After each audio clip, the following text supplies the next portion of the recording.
परतवाडा ते पुणे एसटी बसमध्ये बस चालक दारूच्या नशेत असल्याचा धक्कादायक प्रकार समोर आलाय। प्रवाशांच्या सतर्कतेमुळे मोठा अनर्थ टळलाय। प्रवाशांच्या तक्रारीनंतर खामगावमध्ये चालक बदलले गेले।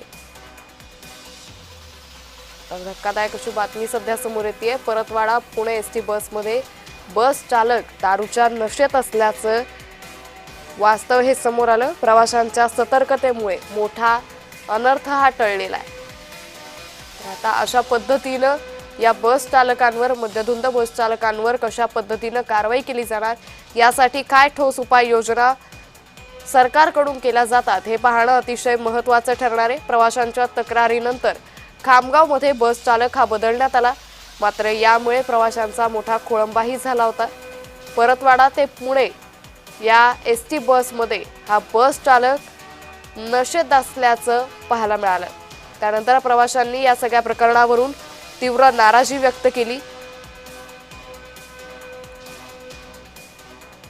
तर प्रवाशांच्या सतर्कतेमुळे मोठा अनर्थ हा टळलेला आहे। मात्र अशाच पद्धतीने जर हे बस चालक मद्यधुंद अवस्थेत बस चालवणार असतील तर प्रवाशांच्या जीवाशी खेळ सुरू आहे का, असा प्रश्नही या निमित्तानं उपस्थित केला जातोय।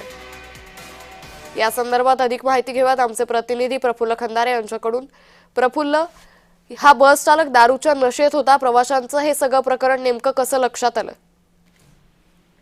अंकिता, अत्यंत धक्कादायक संपूर्ण प्रकरण आहे। लांब पल्ल्याची बस आहे, परतवाड्यापासून पुण्यापर्यंत ही बस जात होती। मात्र जो बस चालक आहे आणि वाहक आहे दोघेही मद्यधुंद अवस्थेमध्ये होते आणि चालत्या गाडीमध्ये ते त्या ठिकाणी मद्यप्राशन करत असल्याचं काही प्रवाशांच्या लक्षात आलं। लांब पल्ल्याची गाडी असल्यामुळे आणखी एक वाहक आणि एक चालक या बसमध्ये चढला आणि ते दोघेही मद्यधुंद असल्याचे प्रवाशांच्या लक्षात आले। त्यामुळे जेव्हा खामगाव बस डेपोमध्ये ही बस दाखल झाली तेव्हा प्रवाशांनी या ठिकाणी आक्षेप घेतला आणि त्या ठिकाणी गोंधळ घालत ते चालक आणि वाहक दोघांची बदली करण्याची मागणी जी आहे ती या ठिकाणी प्रवाशांकडून केली जात होती।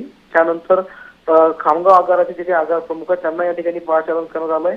मी संपूर्ण प्रकरणाची चौकशी करत तात्काळ हे वाहक आणि चालक बदलले आणि नवीन वाहक आणि चालक या परतवाडा ते पुणे बसला दिल्याने मोठा अनर्थ या ठिकाणी टळला असल्याचं बोललं जातंय। कारण की अशा पद्धतीनं बसमध्येच मद्यधुंद पद्धतीनं ही बस चालवणे आणि चालू बसमध्ये ही दारू ढोसणं, अशा पद्धतीचा हा संपूर्ण प्रकार पाहून प्रवासी चांगले गोंधळून गेले होते। मात्र 2 तासाच्या गोंधळानंतर नवीन वाहक आणि चालक मिळाल्याने ही बस जी आहे पुढच्या प्रवासाला अंकिता रवाना झाली। त्यामुळे मोठा सुटकेचा निश्वास जो आहे तो प्रवाशांनी सोडल्याचं पाहायला मिळालं। निश्चित प्रफुल्ल, धन्यवाद आपण दिलेल्या सविस्तर माहितीसाठी।